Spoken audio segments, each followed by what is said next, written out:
Bonjour à toutes et à tous, nous sommes le jeudi 1er août, bienvenue dans votre journal de la soirée. Et on commence avec cet incendie d'un poids lourd sur l'A83.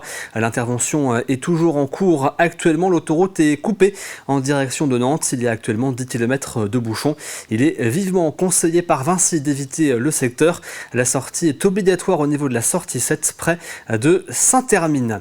Également à vous signaler une nouvelle fermeture du service des urgences de l'hôpital de Luçon. Fermeture à partir de demain 16h30 jusqu'à samedi 8h30 et également à partir de dimanche 16h30 jusqu'à lundi 8h30. Il est conseillé de contacter le 15 pour les urgences vitales et le 116 117 pour les soins de médecine générale. S'adapter aux nouvelles règles de stationnement dans le centre-ville des Sables-d'Olonne n'est pas forcément simple. Elles sont jugées contraignantes par certains et il faut y ajouter les coûts parfois importants des places de parking. Alors des solutions émergent, parmi elles le vélo, la marche mais aussi des navettes gratuites, les marinettes. Comment cela fonctionne-t-il? Quelles sont justement ces nouvelles règles? Voici les explications de Mathis Pires. Prendre le bus plutôt que la voiture, voilà le nouveau quotidien de Mélanie. Non, ça s'arrête. Pendant l'été, cette habitante proche du centre a complètement délaissé sa voiture. Et après, il y a tellement de navettes toutes les 10 minutes que... Tous les jours, on prend la navette pour aller à la plage ou dans le centre-ville. Quand on fait des après-midi de 14h à 19h à la plage, niveau parking, ça coûterait vraiment cher. Pour 4 heures de stationnement, Mélanie payerait plus de 6,50 €. En venant tous les jours, son budget parking s'élèverait à 182 € en un mois. Alors comme elle, de nombreux Sablais se garent à l'extérieur de la ville. Il faut reconnaître que le côté stationnement ici est assez onéreux.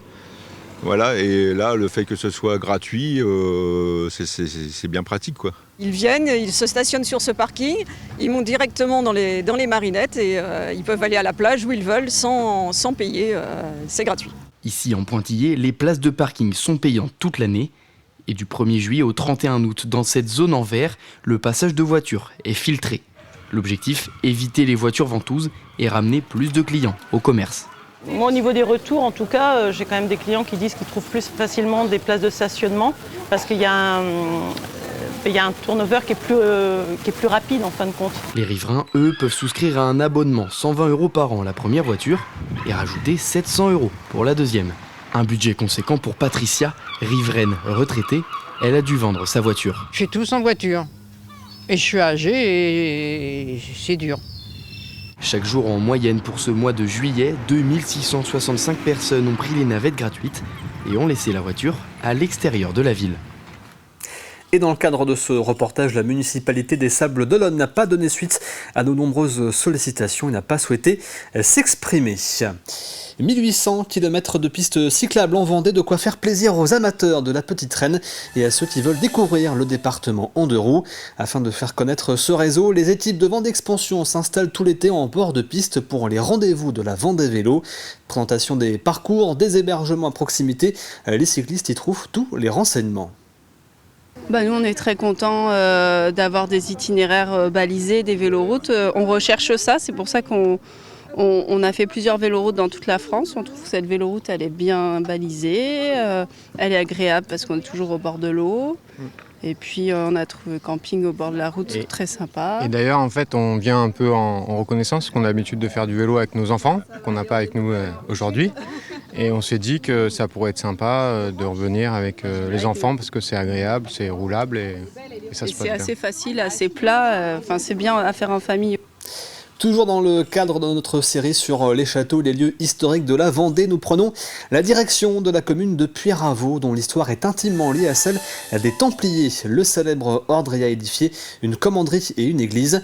L'association Tourisme et Animation Culturelle en Sud-Vendée organise donc une visite en immersion de la commune sur les pas des Templiers, et Tim Bastard y a participé pour nous. Ces habitants et touristes s'apprêtent à marcher sur les pas des Templiers. Ce matin, ils étaient une vingtaine pour cette première visite de Puyraveau. Au XIIe siècle, cette commune d'aujourd'hui 650 habitants a été marquée par le passage et l'activité des Templiers. Vêtu de son costume, Jean-Guy Bulteau, président de l'association Tourisme et Animation Culturelle en Sud-Vendée, s'occupe d'animer cette sortie. Alors, c'est une petite commune qui, à un moment donné, était rebelle, on va dire comme ça, qui a un joyau à l'intérieur, qui est le seul du sud Vendée, qui est l'église templière. L'association a décidé avec la municipalité de reprendre les visites. Et donc je me suis collé au travail en apprenant l'histoire de Puyraveau. Le passionné d'histoire a imaginé une balade lui permettant de retracer l'activité des Templiers. Les participants ont ainsi découvert l'emplacement de l'ancienne carrière, grange et commanderie. J'ai pris plaisir aujourd'hui à venir découvrir mon village parce qu'on s'est devenu, on passe en fait, on travaille, mais on ne s'intéresse pas forcément à la vie de notre village. Je viens découvrir un peu le centre du bourg de Puyraveau que l'on ne connaît pas forcément, des petites anecdotes, des architectures que l'on passe à côté mais que l'on ne voit pas. Pour l'occasion, l'actuel propriétaire de l'ancienne commanderie a même ouvert ses portes aux visiteurs. On a pensé que c'était un peu une ruine et mon mari a décidé d'acheter en 93, voilà. Cette commanderie qui date de 1362 et j'ai la joie d'avoir l'église dans mon jardin. Point de chute de cette visite, ce monument édifié en 1670 et classé au patrimoine historique renferme encore aujourd'hui des trésors. Le baptistère, qui date donc du Moyen-Âge et de l'époque médiévale. C'est le calice des Templiers qui est ici. À midi, Jean-Guy termine la rencontre. Puyraveau et son patrimoine n'ont désormais plus aucun secret pour ses visiteurs. Collecter des jouets usagés ou non plus utilisés sur les plages, c'est l'idée de Écomaison qui a lancé cette opération en Vendée en mettant des bacs à disposition dans les clubs enfants. Les jouets récoltés sont ensuite réhabilités par la Recycle la Vie à Chaland pour être donnés à des enfants dans le besoin ou revendus à moindre coût. Alors c'est venu d'une idée de maintenir le geste de don et le geste de tri des jouets partout en France et y compris sur une période estivale, y compris sur les plages. Et donc pourquoi les clubs de plage? Parce que c'est un endroit qui parle pour les enfants sur l'univers du jeu, l'univers du ludique. Et donc c'est un bon moment pour parler aux enfants et les sensibiliser aux bons gestes de tri. Et donc les jouets qui ne seront plus utilisés pendant l'été, qui ne sont plus utilisés le reste de l'année, on peut les déposer désormais sur les clubs de plage pendant l'été. C'est la fin de cette édition. On se quitte avec ces images de la commune de Vouvant qui propose durant l'été un spectacle son et lumière qui raconte l'histoire de la fée Mélusine. Je vous souhaite une excellente soirée devant TV Vendée bien sûr.